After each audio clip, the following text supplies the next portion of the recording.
Bonjour à tous. Aujourd'hui, on est mardi 2 juin 2026 et notre cher ami, notre frère, le professeur Marandi, est avec nous. Ravi de vous revoir, professeur. Bonjour Nima, merci beaucoup de m'avoir invité. C'est toujours un vrai plaisir de participer à ton émission.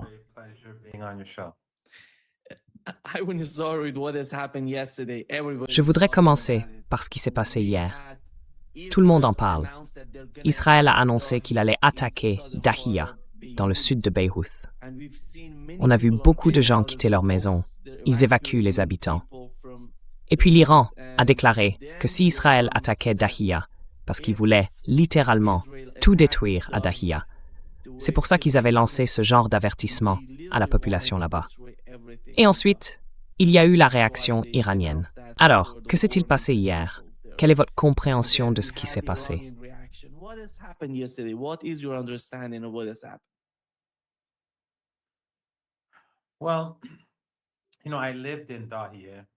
Eh bien, vous savez, j'ai vécu à Dahiya. J'ai même habité un temps dans un appartement rue Sayed Adi Nasrallah, puis j'ai déménagé dans un autre appartement, toujours dans le même quartier. C'est une zone très vaste, avec des centaines de milliers de personnes qui y vivent. Je ne connais pas les chiffres exacts, mais c'est un immense quartier, une grande partie du Grand Beyrouth. Et raser cet endroit, c'est comme raser une grande ville en Europe, disons. C'était ça, l'objectif. Et bien sûr, ils ont aussi rasé d'autres villes dans le sud, et l'Occident ne s'en soucie pas, parce qu'il s'est complètement dévoilé. Ils n'ont plus d'humanité. Leurs journalistes, ceux des grands médias, ne sont que des instruments. Leurs diplomates sont moralement en faillite. Ils se sont démasqués. L'Occident collectif, ses élites, sont tout en bas de l'humanité. Tout en bas.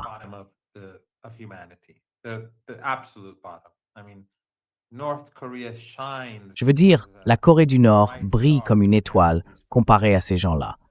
Donc quoi qu'on pense de la Corée du Nord, et je n'y suis jamais allé, je me base seulement sur ce qu'on raconte à son sujet. Ils sont vraiment les pires du pire. Alors, pour les Iraniens, c'était inévitable. Mais il y a 2 ou 3 choses que j'aimerais expliquer d'abord, parce que ces derniers mois, j'ai beaucoup tweeté. Et j'essaie d'éviter ça, même si j'ai une coche bleue. Je ne sais même pas comment je l'ai eue. Un matin, je me suis réveillé et je crois qu'ils ont dit que toute personne avec plus de 100 000 abonnés recevait une coche bleue. Du coup, on peut écrire des tweets plus longs, mais moi je ne le fais pas. J'essaie de garder mes tweets courts, sauf quand, vous savez, je dois le faire, ou que j'en ressens le besoin. Il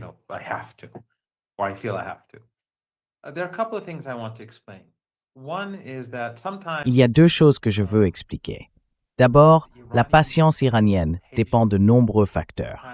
Ce n'est pas simple, vous savez. Il y a des enjeux régionaux et aussi des enjeux internationaux. Alors quand les Israéliens attaquaient le Liban, j'ai dit que les Iraniens faisaient pression sur les États-Unis à travers le détroit d'Ormuz, parce que le blocus américain a créé un double blocus. Un blocus sur le monde et un autre sur le peuple iranien. Et les Iraniens pensent que la pression monte sur les États-Unis. Certains interprètent ça comme si l'Iran voulait l'effondrement de l'économie mondiale, comme si on attendait simplement que l'économie mondiale s'écroule.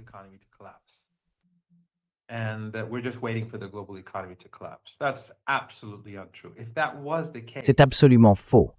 Si c'était le cas, nous n'aurions pas maîtrisé l'escalade dans la guerre elle-même. Le Yémen n'a jamais fermé la mer Rouge à la navigation. Pourquoi? Parce que nous ne voulions pas que l'économie mondiale s'effondre. Oui, nous aurions pu le faire, mais cela aurait signifié que tout le monde en paye un prix énorme. Aujourd'hui, la mer Rouge peut être fermée, et Ansarullah, les forces armées yéménites, s'y préparent depuis longtemps. Mais c'est une mesure de dernier recours. Ce serait seulement si les États-Unis allaient jusqu'au bout, et si le régime israélien... Vous savez, il y a différentes lignes rouges. Chaque ligne rouge a sa propre réponse. Chaque escalade appelle une réponse.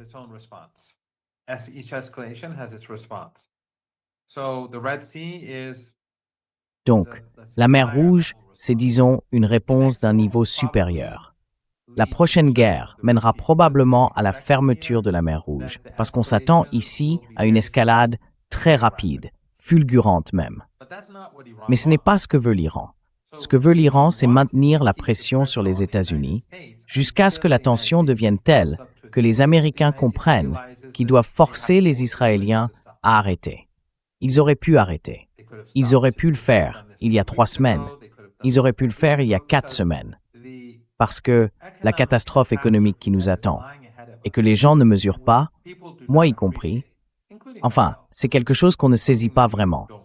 On en entend parler, ça paraît terrible, mais malgré tout, c'est quelque chose qu'on n'arrive pas à ressentir, à toucher, ni à comprendre pleinement.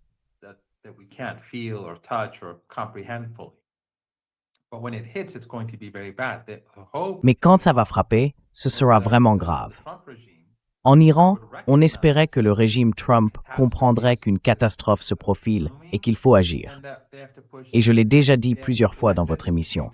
Ce que veulent les Iraniens, c'est que la pression monte aux États-Unis, jusqu'à un point où les États-Unis, le régime, les élites, y compris les sionistes aux États-Unis, au moins certains d'entre eux, en viennent à conclure que leurs propres intérêts passent avant ceux d'Israël. Autrement dit, qu'au lieu d'être d'abord pro-israéliens, comme ils l'ont toujours été et le sont encore, ils finissent par se dire « là, c'est dangereux pour les États-Unis et il faut faire quelque chose pour protéger le pays ».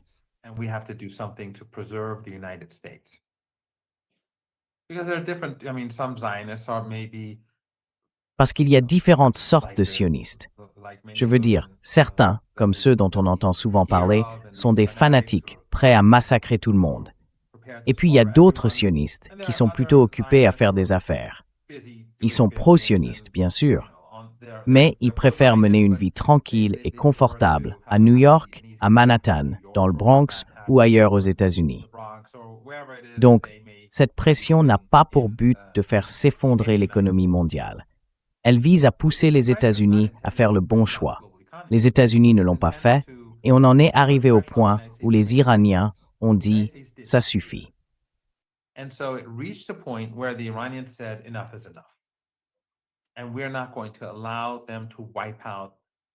Et nous n'allons pas les laisser anéantir le peuple libanais.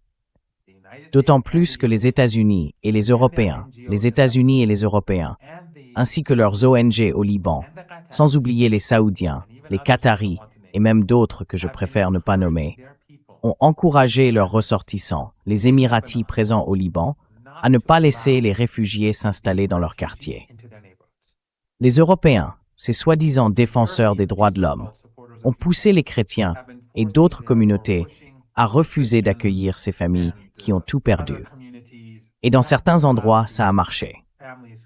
Donc ce que font les Israéliens, les Américains, les Qataris, les Émiratis et les Saoudiens, c'est qu'ils essaient de mobiliser différentes communautés contre la résistance.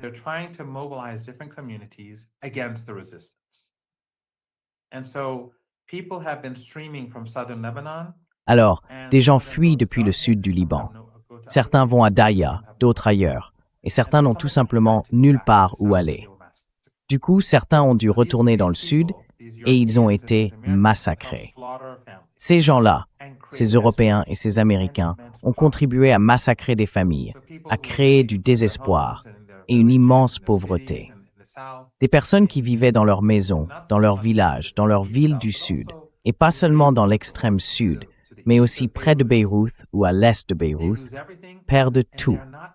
Et on leur interdit d'aller dans certaines parties de leur propre pays, parce que des religieux wahhabites et salafistes ont prévenu leurs fidèles de ne pas les laisser entrer.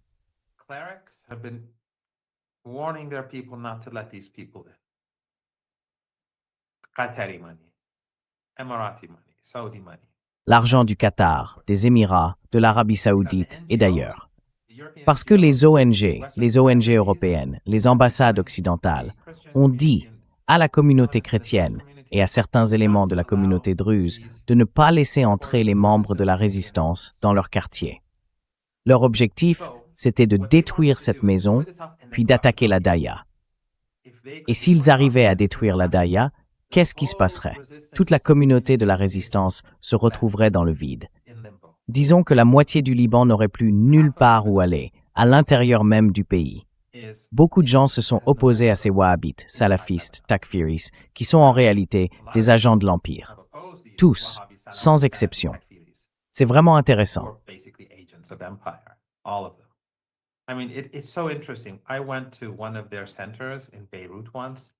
Je suis allé une fois dans l'un de leurs centres à Beyrouth. J'en avais déjà parlé dans ton émission.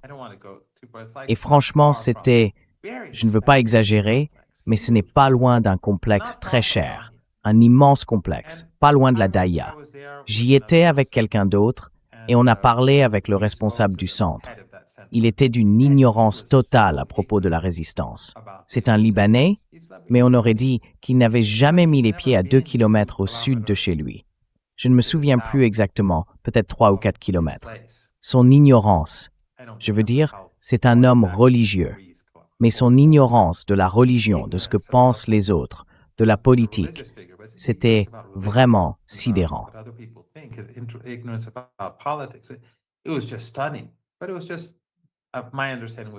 Mais en fait, ce que j'avais compris, c'est qu'il était payé par les Qataris, ainsi que son centre. Mais je ne suis pas tout à fait sûr. Je m'en souviens plus très bien, c'était avant le Covid. Enfin bref, c'est comme ça. Les Qataris injectent de l'argent, les Émiratis aussi, les Saoudiens, d'autres encore. Et les Européens, eux, ont leur propre réseau. Les Américains, bien sûr, sont ceux qui dirigent tout ça. Leur objectif, c'est d'isoler les partisans de la résistance. Donc, si Daïa avait été détruite, ça aurait voulu dire que plus personne n'aurait eu d'endroit où aller. Et c'est exactement ce que veut l'Occident. C'est ce que veulent ces Européens.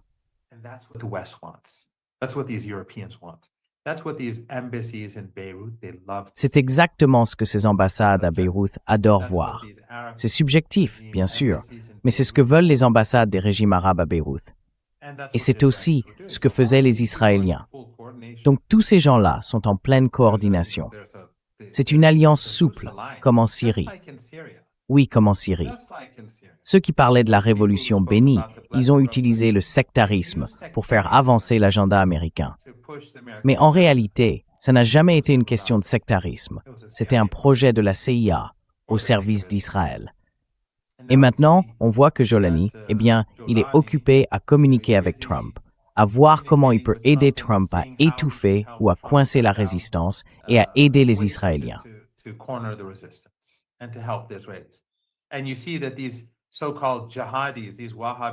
Et vous voyez, ces soi-disant djihadistes, ces takfiris, wahhabites, salafistes, qui passent leur temps à massacrer des gens à travers la Syrie, eh bien, ils ne s'approchent jamais des zones occupées par les Israéliens en Syrie. Ils ne touchent pas à ces zones. Tout à coup, leur djihad, vous savez, ils sont trop occupés pour ça, tous autant qu'ils sont. Certains viennent d'Irak, d'ailleurs. Ces wahhabites, ces salafistes et d'autres encore, venus d'autres pays. Jusqu'il y a peu, tout tournait autour de leur définition absurde, déformée et moralement vide du djihad. Et maintenant qu'ils sont voisins du régime israélien, plus rien. Tout ça, c'est une coalition floue d'acteurs régionaux, internes et occidentaux.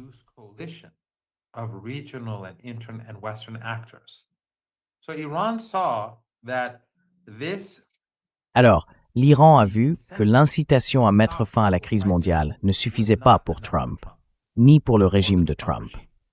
Du coup, la seule option qui restait, c'était de menacer de faire la guerre. Et l'Iran était sur le point de lancer une énorme salve de missiles sur le nord de la Palestine pour détruire des cibles un peu partout. L'objectif, c'était à la fois de faire pression sur le régime israélien, mais aussi de provoquer un vrai changement sur le terrain, au Liban.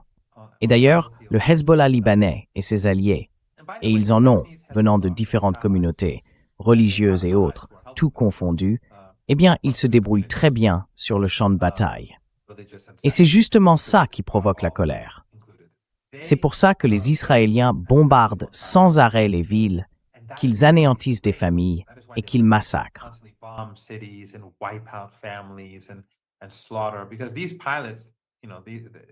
Parce que ces pilotes, les pilotes israéliens, ils sont pas des êtres humains. Ce sont juste des monstres. Ils font ça depuis quoi? Presque 3 ans maintenant. Les pilotes de drones et les pilotes, ils ne font que tuer. Ce sont des machines à tuer. L'armée israélienne, c'est une machine à tuer. Et à chaque fois qu'ils se mettent en colère, ils vont tuer quelques familles. Et vous les avez vus. Vous avez vu, vous savez, des familles entières. Mais on ne le voit pas dans les médias occidentaux. Je ne sais pas si vous avez vu, il y a quelques jours, une moto, un mari, une femme et leur enfant étaient dessus. Et les parents ont été tués. L'enfant a été blessé. On pourrait penser que ça passerait sur CNN ou qu'il y aurait une photo dans le New York Times. Non, non, rien. Parce qu'ils soutiennent tout ça. Ce sont des journalistes à Beyrouth. Ces journalistes des grands médias traditionnels, ils font tous partie de cette collaboration. Ils sont tous complices d'un génocide. C'est comme la machine de propagande nazie. Aucune différence, tous pareils. Mais bon, quoi qu'il en soit, l'Iran a dit qu'il allait frapper et frapper fort. Moi, je m'attendais à ce que ça mène à la guerre. Et l'Iran était totalement prêt pour la guerre. Et l'Iran,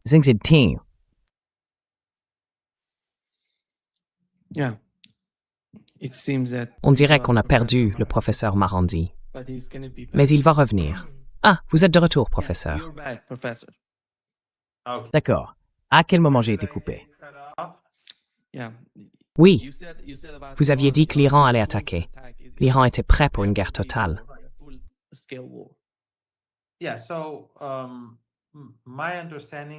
Oui. Alors, ce que j'avais compris, c'est que tôt le matin, les Iraniens allaient frapper dans les toutes premières heures de la journée. Je ne suis pas certain de l'heure exacte, mais c'était censé se produire très bientôt. Comme je l'ai dit, je m'attendais, et beaucoup s'attendaient aussi, à ce qu'une guerre éclate. Mais l'Iran s'y était préparé. Il y a plusieurs aspects à tout ça. D'abord, il y a une question morale, évidemment, qui est essentielle. Mais il est aussi clair que si l'Iran laisse les États-Unis violer un cessez-le-feu ou un accord, à quelque niveau que ce soit, alors cet accord ne pourra pas fonctionner.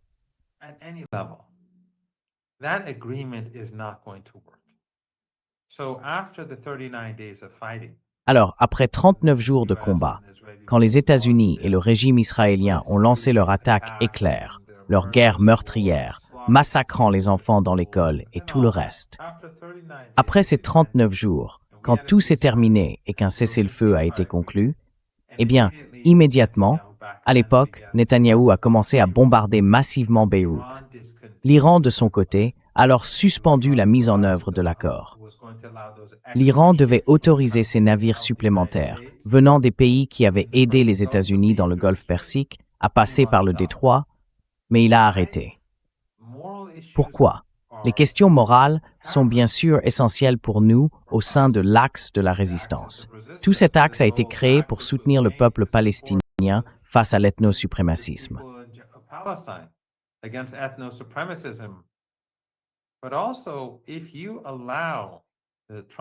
Mais aussi, si vous laissez le régime Trump ou n'importe quel régime américain ou occidental violer une partie de l'accord, ils passeront à la suivante. Parce qu'une fois que vous dites « bon d'accord, on laisse passer ça, mais on applique le reste », ce n'est pas ce qu'ils vont faire. Ils diront « très bien, on a obtenu ça, maintenant on s'attaque au point suivant ». Donc face à ces monstres, face à disons cette classe à la Epstein, il faut être ferme. Il faut rester inébranlable et dire non, là vous franchissez la ligne rouge, c'est terminé. Et c'est là que l'Iran a commis une erreur pendant l'accord nucléaire, le JCPOA. Nous avons négocié de bonne foi. Nous avons respecté notre part du marché. Mais l'accord était conçu de telle manière que sa mise en œuvre, côté américain, dépendait en fait de leur bon vouloir. C'était à eux de décider s'ils appliqueraient ou non leurs engagements. Nous avons compté sur leur bonne foi. C'était extrêmement naïf, parce que les États-Unis n'ont pas fait preuve de bonne foi. Les Iraniens, eux, ont appliqué leur part de l'accord, et certaines des mesures qu'ils ont prises étaient irréversibles, au moins à court ou moyen terme. Et ensuite, les États-Unis, sous Obama, se sont abstenus de faire leur part. Alors maintenant, les Iraniens disent deux choses. Premièrement, chaque élément de l'accord doit être appliqué. Deuxièmement, c'est à l'autre partie de commencer. Et seulement quand ils constateront que l'autre camp respecte ses obligations, ils passeront à l'étape suivante. C'est pour ça que dans les négociations actuelles, les Iraniens disent « l'argent doit d'abord être transféré en Iran ». Voilà pourquoi.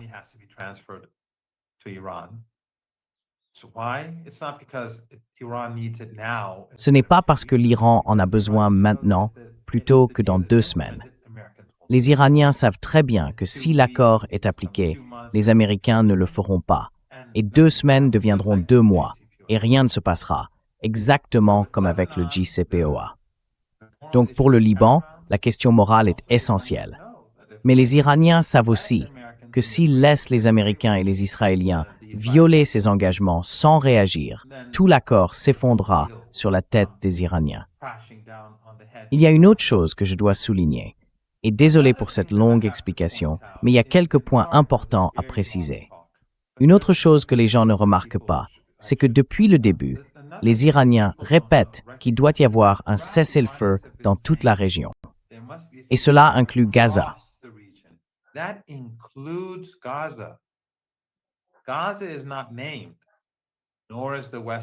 Gaza n'est pas mentionné, pas plus que la Cisjordanie, le Yémen ou l'Irak, parce qu'ils font tous partie de la région. Le Liban, lui, est cité à cause des attaques génocidaires qui le visent. Ce qui se passe aujourd'hui contre le peuple libanais, c'est un peu comme ce que Gaza a subi l'an dernier. Mais Gaza est bien concernée, et elle doit faire partie du cessez-le-feu. Maintenant, la situation à Gaza est compliquée, parce que les alliés des États-Unis dans la région ont aidé Trump à imposer un accord très mauvais pour Gaza. Vous vous souvenez, quand Trump est allé en Égypte et que tous ses dirigeants régionaux étaient là, Sisi, Erdogan, Aliyev, Abdallah en Jordanie et d'autres venus du Golfe Persique, ils y sont tous allés, ils ont blanchi ces crimes, ils l'ont encensé et en gros, ils ont donné leur aval au cessez-le-feu à Gaza.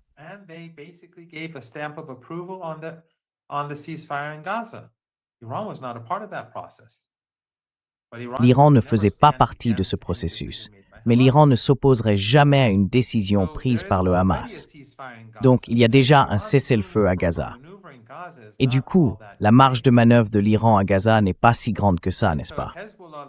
Si le Hezbollah, disons, avait accepté que le régime israélien prenne cette zone de façon permanente, ou même temporairement, ça limiterait les capacités de l'Iran. Et bien sûr, le Hezbollah ne ferait jamais ça. Mais le Hamas, lui, subissait une pression énorme. Et ces pays-là aidaient les États-Unis. Maintenant, ils peuvent faire semblant du contraire. J'ai encore des amis en Turquie qui débattent avec moi là-dessus. Et je comprends, ils veulent croire que leur gouvernement aide les Palestiniens. Mais non, leur gouvernement aide Israël. À un moment où on connaît des pénuries de carburant partout dans le monde, Aliyev, en Azerbaïdjan, un pays chiite, allié du régime israélien, transporte du pétrole pour Netanyahu via la Turquie.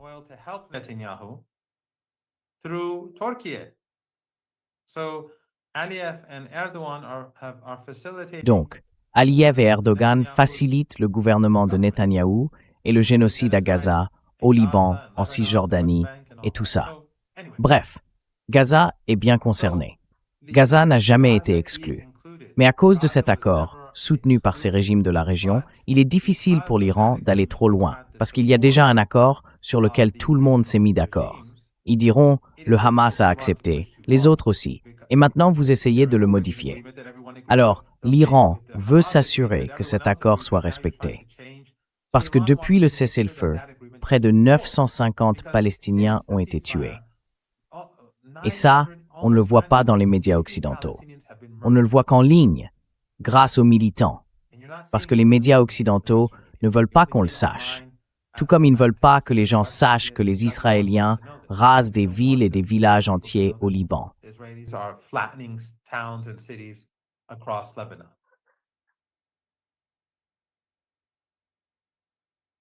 Oui, vous êtes avec nous, professeur. Oui, oui. Et vous savez, je pense qu'il y a là un signe, depuis hier, pour toutes les personnes engagées dans les actes de résistance. Parce que hier, Donald Trump a dit, au nom des États-Unis, à l'adresse du Hezbollah, si vous voulez éviter qu'Israël attaque Dahiya, alors arrêtez d'attaquer Israël dans le sud du Liban. C'était incroyable cet argument. Et vous savez, on a l'impression qu'ils occupent votre territoire et on vous dit, vous devez arrêter de les attaquer. Sinon, ils vont frapper d'autres régions de votre pays.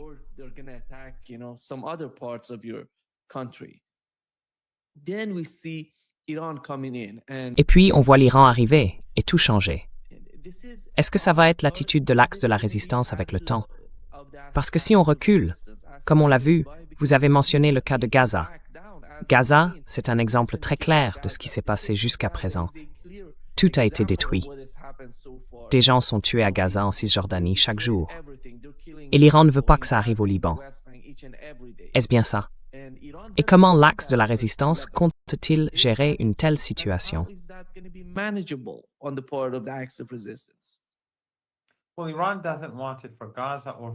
Eh bien, l'Iran ne le veut ni pour Gaza, ni pour le Liban. C'est pareil. Mais encore une fois, les régimes de la région, à mon avis, ont aidé de façon traîtresse Trump à imposer un cessez-le-feu à Gaza, qui n'en est pas un. Et aujourd'hui, on voit bien que le régime israélien ne se contente pas de tuer des gens, il prend aussi plus de territoire, et il veut aller encore plus loin.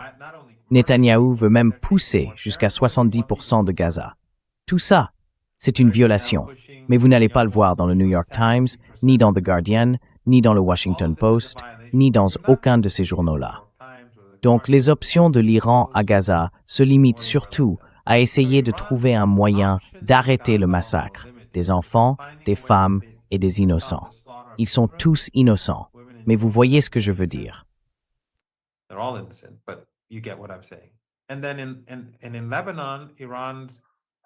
Et puis au Liban, l'Iran, enfin, les Iraniens disent que le régime israélien doit quitter le Liban. Et il faut qu'on en arrive à un point où le régime israélien n'occupe plus aucune partie du Liban et qu'il ne puisse plus mener d'opérations à l'intérieur du pays ni recommencer à assassiner des gens. C'est inacceptable. Concernant la reconstruction du Liban, l'Iran n'a aucun doute, Nima. Grâce aux réparations, les Iraniens prendront cet argent et aideront à reconstruire chaque bâtiment dans le sud du Liban, même si le gouvernement libanais ne le veut pas. Le gouvernement libanais empêche l'Iran d'envoyer de l'aide pour soutenir la population, les réfugiés. Le gouvernement libanais est totalement sinistre.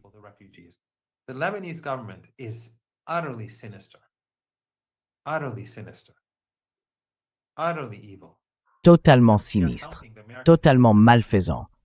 Ils aident les Américains et ces régimes, ces dictatures arabes du Golfe Persique, à traquer les partisans de la résistance. Ils font partie de ce système et ils bloquent toute aide venant d'Iran ou d'Irak. Leur but, c'est d'écraser le peuple de la résistance. Ce sont les ennemis de la souveraineté libanaise. Et en plus, ils essayent d'imposer un cessez-le-feu alors que les Israéliens sont encore au Liban. Mais le Hezbollah n'acceptera pas. La souveraineté du Liban doit être rétablie. Le régime israélien doit partir.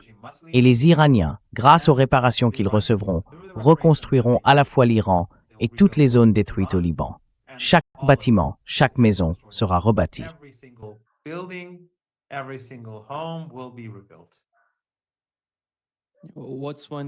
Ce qui est drôle, c'est qu'hier, le gouvernement libanais a déclaré qu'ils avaient eu beaucoup de discussions avec les Américains pour essayer d'apporter une sorte de... C'est juste incroyable. Ce sont des marionnettes. Le Premier ministre et le Président, ce ne sont que des marionnettes.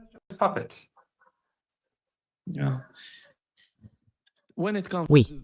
Alors, quand on parle des négociations entre l'Iran et les États-Unis, qu'est-ce qu'on peut en tirer? Parce que Donald Trump a tweeté hier que les discussions se passaient bien entre l'Iran et les États-Unis. L'autre point qu'il a mentionné hier, c'est qu'il a dit avoir appelé Benjamin Netanyahou et le Hezbollah. Je ne sais pas avec qui il parlait du côté du Hezbollah.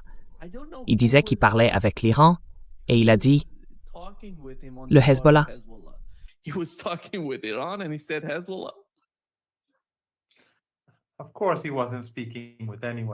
Bien sûr, il ne parlait avec personne du Hezbollah. Mais bon, c'est Trump. Personne ne devrait prendre au sérieux ce qu'il dit. Les Iraniens ont arrêté les négociations. Pourquoi? Parce que ça aurait ajouté de la pression. Encore une fois, comme je l'ai dit tout à l'heure, l'Iran ne veut pas que l'économie mondiale s'effondre. Ceux qui pensent le contraire se trompent, même s'ils soutiennent cette idée. Parce que beaucoup de gens veulent que l'Iran provoque un effondrement de l'économie mondiale et ils sont prêts à faire des sacrifices personnels pour que la résistance puisse l'emporter. Je comprends cette logique, mais ce n'est pas la bonne voie. L'effondrement de l'économie mondiale provoquerait la famine, il créerait une misère planétaire. L'Iran ne veut pas de ça. Donc hier, l'Iran a déclaré que les discussions étaient suspendues.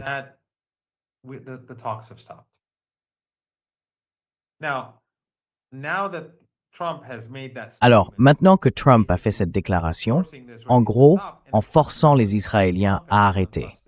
Et bien sûr, personne ne fait confiance à Trump et personne ne fait confiance au régime israélien. Il se peut, après cette émission, on apprenne que les Israéliens bombardent la Dahieh. Et si c'est le cas, alors l'Iran frappera Israël rapidement. Donc, on ne sait pas. Mais pour l'instant, la position, c'est que Trump ne permettra pas à Netanyahou de viser des cibles civiles à Beyrouth. J'imagine donc que les échanges de messages vont continuer. Parce qu'après tout, les Américains ont pris cette décision. Ils ont fait ce geste. Je ne connais pas les détails, je n'ai parlé à personne, mais j'imagine que puisque c'est arrivé, les messages vont continuer à circuler dans les deux sens.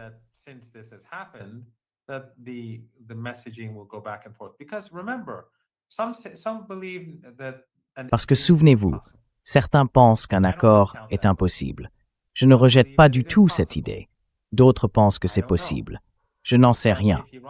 Mais si l'Iran peut obtenir un bon accord pour Gaza, pour le Liban, pour la région, pour l'Iran lui-même, alors il devrait le poursuivre. Mais il faut que ce soit un vrai accord. Et ce ne peut être un accord que si l'autre partie remplit d'abord ses obligations et ensuite les Iraniens feraient de même. Et bien sûr, les Iraniens ont un atout important dans leur arsenal, c'est le détroit d'Ormuz. Ce que veut l'Iran, c'est la fin du génocide. Ce n'est pas vraiment une demande excessive, ou disons ce n'est pas une exigence démesurée. L'Iran dit « mettez fin au génocide » et l'Occident répond « non, laissons-les continuer le génocide ».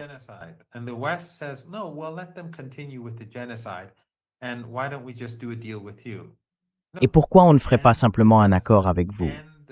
Non, mettez fin au génocide, levez le blocus, rendez les avoirs de l'Iran.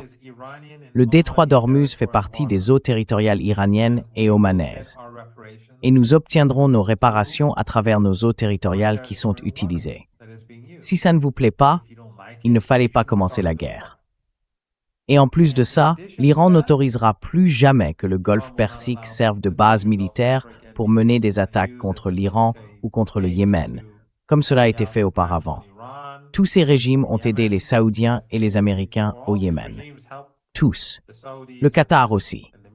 Ce n'est que plus tard, quand le Qatar a été mis sous blocus, que le Qatar et la Turquie se sont séparés des Saoudiens et des Émiratis dans leur attaque génocidaire contre le Yémen.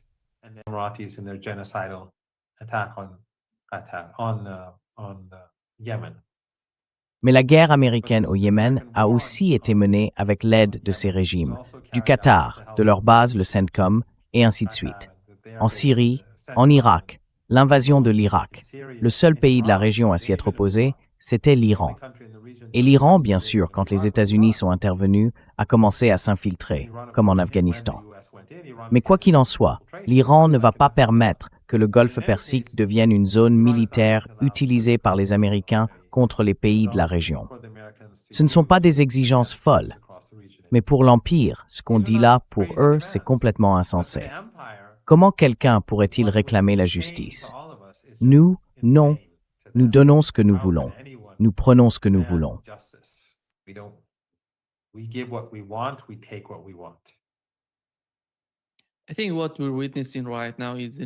Je pense que ce qu'on voit en ce moment, c'est une nouvelle phase pour l'Asie de l'Ouest, qui est en train de se redéfinir en quelque sorte. Parce que, avant, souvenez-vous, pendant la période du JCPOA, l'Iran cherchait à obtenir certaines garanties de la part du Conseil de sécurité de l'ONU ou d'autres instances des Nations unies. Aujourd'hui, avec les négociations en cours, je dirais qu'on pourrait peut-être envisager des discussions sur ce que l'ONU peut faire sur ce que des pays comme la Chine, la Russie et d'autres acteurs importants peuvent faire, sur ce que le Pakistan et les pays de la région peuvent faire pour ramener un peu de raison dans ce qui se passe entre l'Iran et les États-Unis. Mais ce qui compte vraiment, c'est le concret.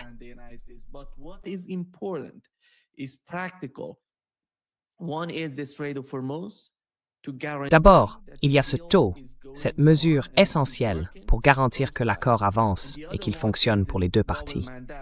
Et puis il y a le Bab el-Mandeb. Parce qu'hier, on a appris des Yéménites qu'ils disaient que si quelque chose tournait mal au Liban, ils allaient fermer le Bab el-Mandeb. Et le chef de la force Al-Quds, du corps des gardiens de la révolution iranienne, le général de brigade Ismail Ghani, a dit la même chose. Le Bab el-Mandeb est toujours là. Et on peut aussi le fermer si on le veut. Ce sont deux points d'étranglement stratégiques entre les mains de l'axe de la résistance. Et ce sont des garanties pour tout type d'accord entre l'axe de la résistance et les États-Unis. Quel est votre exactement? Allez-y.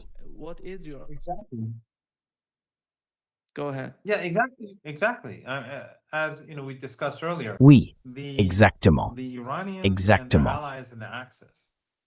Comme on en a parlé tout à l'heure, les Iraniens et leurs alliés dans l'Axe n'ont pas vraiment monté les marches de l'escalade pour des raisons humanitaires. Je veux dire, souvenez-vous, si on entre en guerre cette fois-ci, comme je l'ai déjà dit, ça va s'intensifier très vite, d'après ce que disent les sionistes et les Américains, détruire toutes les infrastructures vitales de l'Iran. Et l'Iran ne veut pas que ça arrive. Donc, par exemple, quand j'ai prévenu des gens dans ces régimes, en Arabie Saoudite, aux Émirats, au Qatar, à Bahreïn et au Koweït, de partir quand ces menaces étaient proférées ou quand on semblait au bord de la guerre, c'était parce que je ne voulais pas que des gens se fassent tuer. Mais si on détruit les infrastructures vitales de l'Iran en utilisant ces régimes, en utilisant ces pays, alors l'Iran ripostera. Pourquoi l'Iran a-t-il frappé les installations gazières du Qatar? Parce que nos propres installations gazières avaient été visées.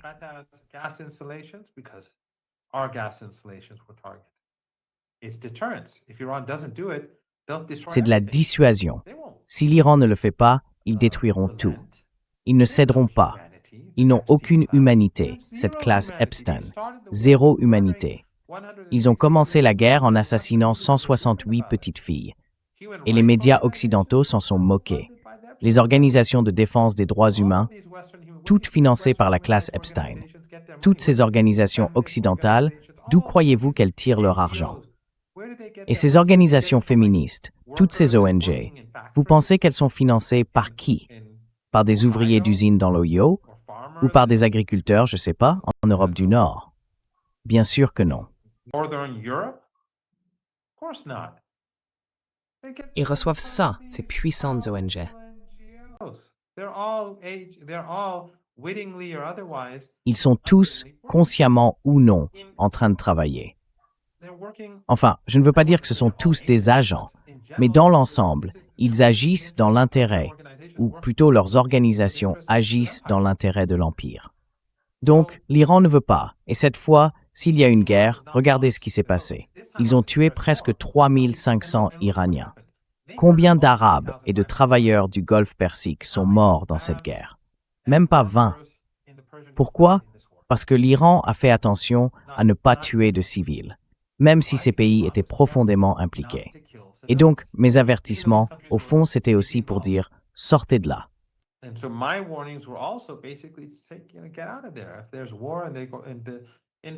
S'il y a la guerre et que les infrastructures sont détruites, le pétrole, le gaz, l'électricité, tout ça, ce sera invivable. Alors partez pour ne pas être blessés. Personne ici ne veut que des gens soient blessés. Nous ne voulons pas de cette guerre. Donc l'Iran n'est pas monté sur l'échelle de l'escalade. Mais la prochaine fois, en se basant sur les menaces de Trump lui-même qui a parlé d'anéantir une civilisation, et encore une fois, personne en Occident ne proteste contre ça. Je ne parle pas des gens ordinaires, je parle des médias, des ONG, de la classe dirigeante. Anéantir la civilisation iranienne, rayer l'Iran de la carte, renvoyer l'Iran à l'âge de pierre. Sur la base de ces menaces, la prochaine fois, la montée sur l'échelle de l'escalade sera très rapide.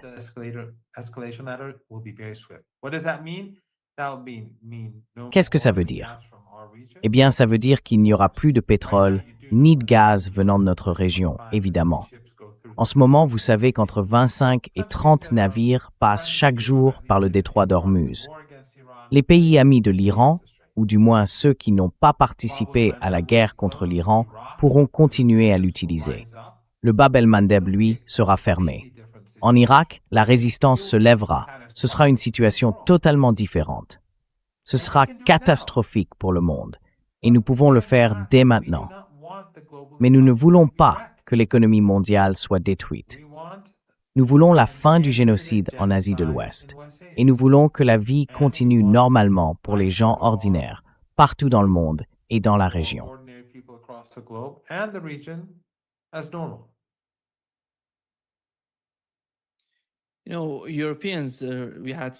Vous savez, les Européens, on a vu la Suède dire que l'Iran devait rouvrir le détroit d'Ormuz, parce que le bloquer, c'est contraire au droit international. Mais ces mêmes pays ont fait partie, pendant de longues années, de ce régime de sanctions. Ils ont exercé énormément de pression.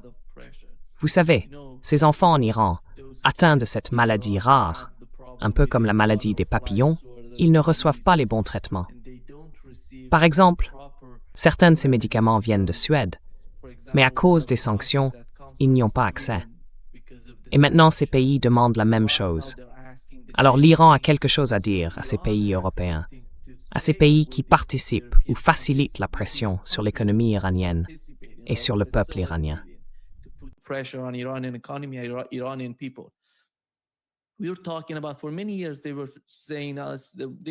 On parlait du fait que pendant des années, on nous disait que les sanctions ne concernaient pas le matériel médical, les médicaments, tout ça, que ce domaine-là n'était pas visé par les sanctions occidentales. Mais en réalité, ça en fait partie. L'Iran ne peut rien acheter à l'étranger. C'est ça le problème. C'est la question principale aujourd'hui. L'Iran dit maintenant, vous avez besoin du détroit d'Ormuz. Alors, il faut faire quelque chose à propos des sanctions, sur la manière dont vous mettez la pression sur notre économie, sur notre population, sur des gens innocents qui subissent ces sanctions.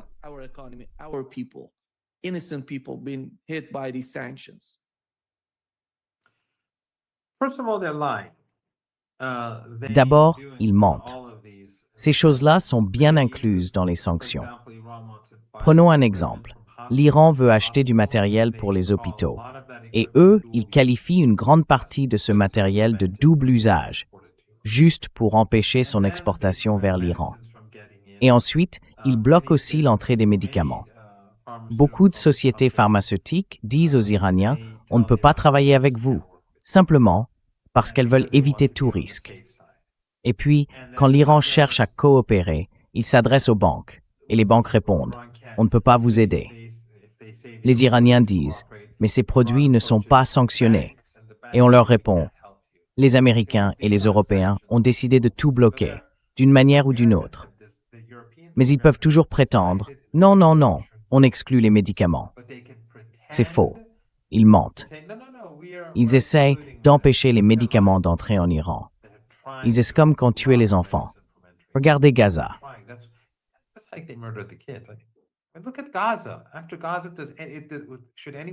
Après Gaza, est-ce que quelqu'un devrait vraiment être surpris?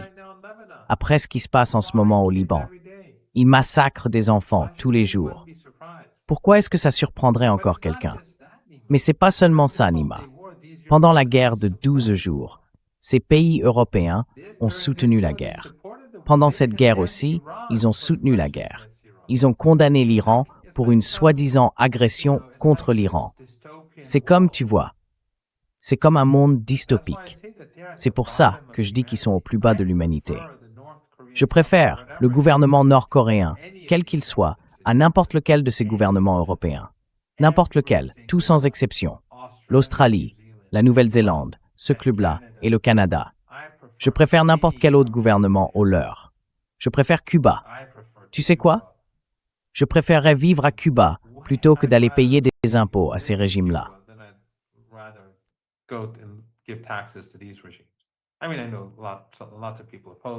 Je veux dire, je sais que beaucoup de gens s'y opposent. Ce sont des militants engagés et je ne les critique pas. Je dis juste que moi, en tant qu'individu, si je voulais quitter l'Iran, eh bien, j'en ai pas envie. Je n'ai pas envie de vivre dans ces pays-là. Leurs régimes sont profondément sinistres. Il y a beaucoup de héros, des juifs, des chrétiens, des musulmans, des hindous, qui soutiennent la cause palestinienne. Et la majorité, en Occident, d'après les sondages, s'oppose à ces régimes et à la classe d'Epstein. Mais ces régimes sont horribles, ils sont maléfiques. Et donc, les pays de l'OTAN et les pays européens font partie de cette agression contre l'Iran. Ils en font partie depuis le début, et ils en font encore partie aujourd'hui. Mais l'Iran n'en est pas intimidé.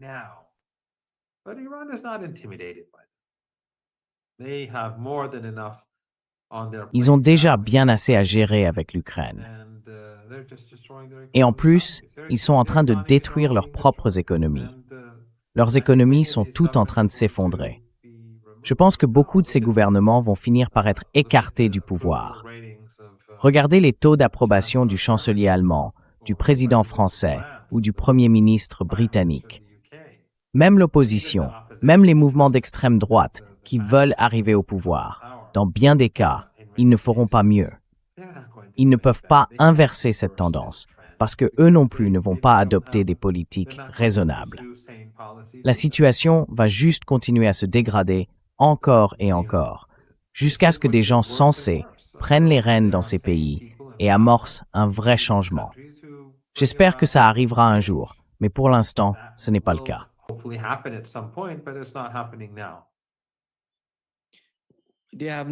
Ils n'ont jamais condamné les Européens. Ils n'ont jamais condamné l'occupation israélienne du sud du Liban.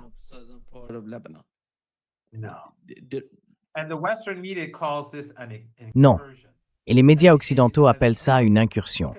Ils disent que ce sont des membres du Hezbollah. Mais regardez Twitter, la page d'actualité. Il est écrit « Israël cible le Hezbollah ». Pourtant, toutes les images montrent des femmes et des enfants massacrés, des familles détruites, des immeubles qui s'effondrent. Les gens qui travaillent chez Twitter, ce sont juste des outils. C'est comme ça. C'est ça l'Occident. Et maintenant, les Israéliens veulent fusionner l'armée israélienne, qu'on peut qualifier de génocidaire, avec les forces armées américaines. Franchement, c'est incroyable la direction que tout ça prend. Il y a 20 ou 30 ans, rien de tout ça n'aurait été sur mon radar. Mais voilà, c'est la réalité. C'est aussi un signe de désespoir. Et je pense, enfin, je ne sais pas, mais Axios, c'est du faux.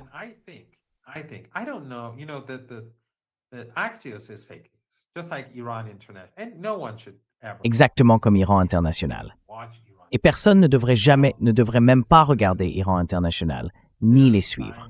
C'est juste, ce sont des sionistes, des Saoudiens, enfin, selon qui les finance, et probablement les deux, c'est juste de la propagande. Et Axios, c'est pareil. Alors, Axios, à propos de la conversation téléphonique entre Trump et Netanyahou, c'est très intéressant. Parce que je ne fais pas confiance à Axios et je ne crois pas que cette conversation ait vraiment eu lieu entre Trump et Netanyahou. Mais le fait que Axios ait publié ça et qu'Axios soit sioniste et contrôlé par des gens puissants aux États-Unis, eh bien, ça humilie Netanyahou que Trump ait dit quelque chose ou pas. Et il me semble que, même si Axios diffuse de fausses informations, il y a peut-être, je dis bien peut-être, je n'en ai parlé avec personne, mais il y a peut-être quelque chose derrière tout ça.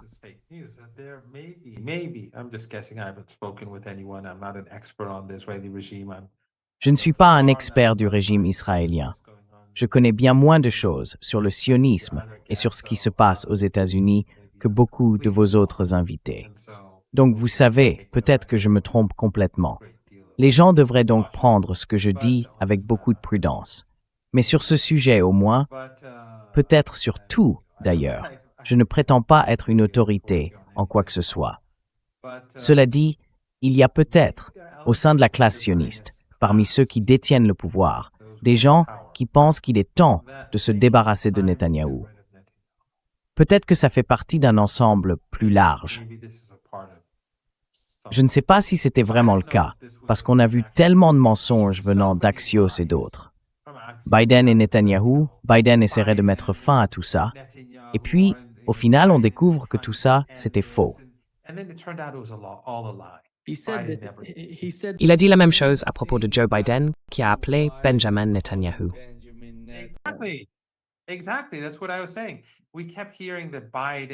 Exactement. C'est ce que je disais. On n'arrêtait pas d'entendre que Biden, soi-disant, s'était disputé, qu'il avait insisté. Et puis plus tard, on a découvert que Biden n'avait jamais rien fait. C'était complètement faux.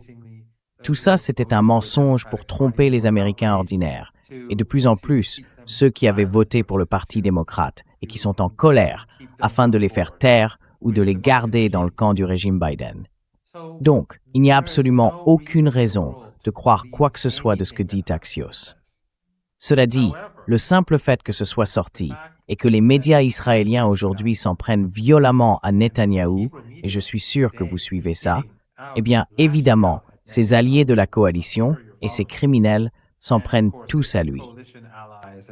Et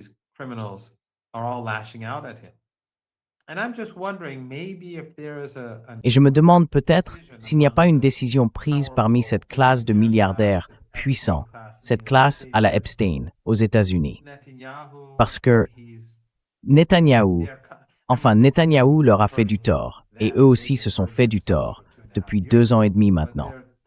Mais ils sont trop ignorants, trop arrogants pour s'en rendre compte. Sauf que là, c'est peut-être devenu tellement flagrant, tellement grave, qu'ils commencent à comprendre qu'il va falloir agir.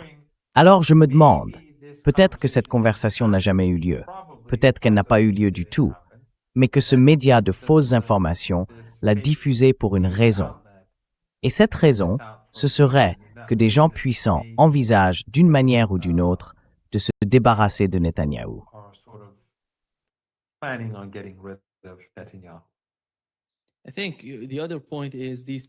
Je pense qu'un autre point important, c'est que des gens aux États-Unis, comme Mark Levin, sont sortis en disant que c'était extrêmement nuisible pour Benjamin Netanyahu et Donald Trump. Pourquoi vous faites ça? C'est différent. On n'a jamais vu ça auparavant sous l'administration Biden. Vous voyez, ça veut dire qu'il se passe quelque chose là-bas.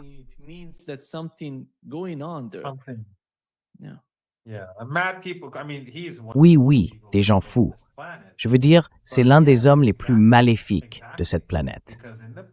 Mais oui, exactement.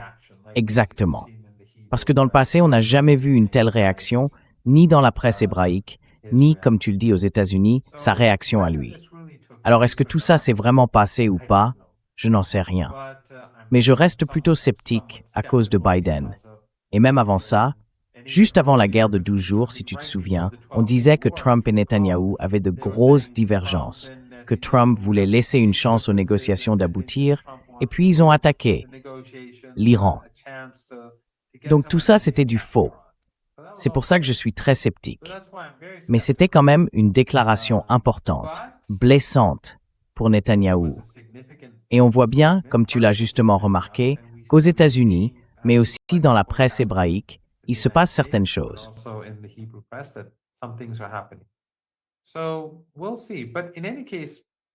I've always believed that this last 2.5 years, is getting close to 3 years, has been devastating for the Israeli regime, and at all levels, and it is despised across the world. And now the world economy is moving towards collapse, and people know that they're the reason behind it. It's just going to get worse and worse and worse, and maybe there are powerful forces. Il y a sans doute des divisions, j'en suis sûr. Mais peut-être que certaines de ces forces se disent « il faut arrêter ça ». Et une façon d'y parvenir, ce serait d'écarter Netanyahou. Et quand un autre gouvernement arrivera, on dira « ah, tout était de la faute de Netanyahou, n'est-ce pas ?»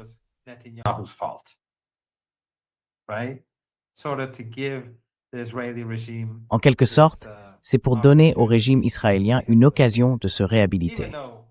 Même si, pour toute personne sensée, le problème n'est pas Netanyahou, c'est le sionisme. Et puis, toute l'opposition est tout aussi génocidaire que Netanyahou. Ils l'ont dit, il y a des déclarations, tout est public, tout est clair, franchement. Mais malgré ça, il y a encore des gens naïfs. Et alors, les grands médias peuvent dire que le nouveau Premier ministre veut la paix, et ainsi de suite. Peut-être que ce segment de la puissante classe Epstein pense que c'est le moment de se débarrasser de Netanyahou. Encore une fois, c'est juste mon opinion. Quelque chose à quoi j'ai réfléchi. Personne n'a dit quoi que ce soit de ce genre à ma connaissance. Et je peux très bien me tromper.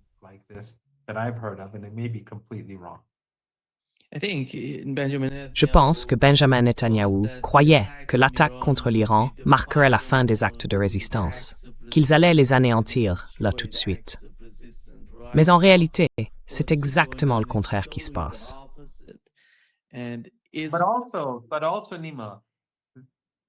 Mais aussi, Nima, peut-être qu'il pensait que l'Iran ne frapperait pas le régime israélien à cause du Liban.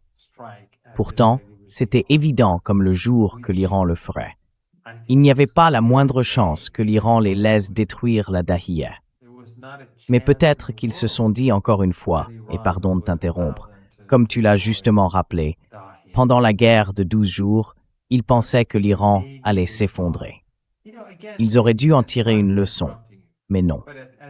Ensuite, il y a eu ces 39 jours de guerre intense, avec les Américains qui ont tout déployé, bien plus puissant que le régime sioniste, lequel a perdu la guerre contre l'Iran à mi-parcours.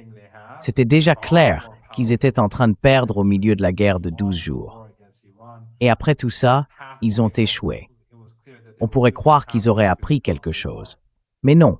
Alors ils se disent, très bien, imposons un siège, une arme à double tranchant.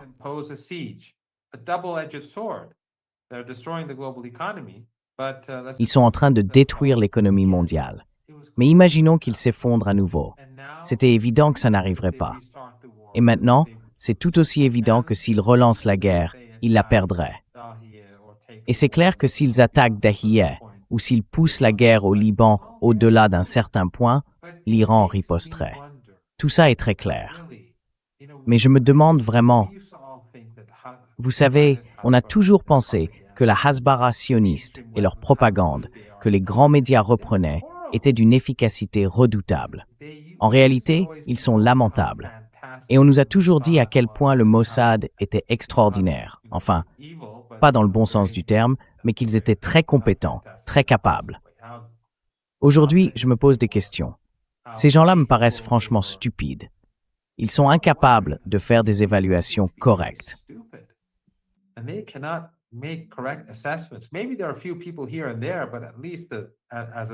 Peut-être qu'il y a quelques personnes, ici ou là, mais en tant qu'ensemble, en tant qu'État, en tant qu'institution importante de l'État, la CIA, le MI6 et les autres, on a l'impression qu'ils ne comprennent rien. Ils semblent vraiment ignorants. Peut-être qu'il y a quelques bons analystes parmi eux, mais clairement, on n'écoute pas leur voix. Alors maintenant, je pense vraiment que l'Occident, plus on regarde, plus on observe les choses, plus on se rend compte que beaucoup de tout ça n'était qu'une façade. Et le martyr Sayed Hassan Nasrallah, l'un des grands hommes de toutes les époques, a dit que le régime sioniste est plus faible qu'une toile d'araignée. C'est vrai. Quand on regarde les choses objectivement, on voit bien que, comme on dit, c'est un tigre de papier.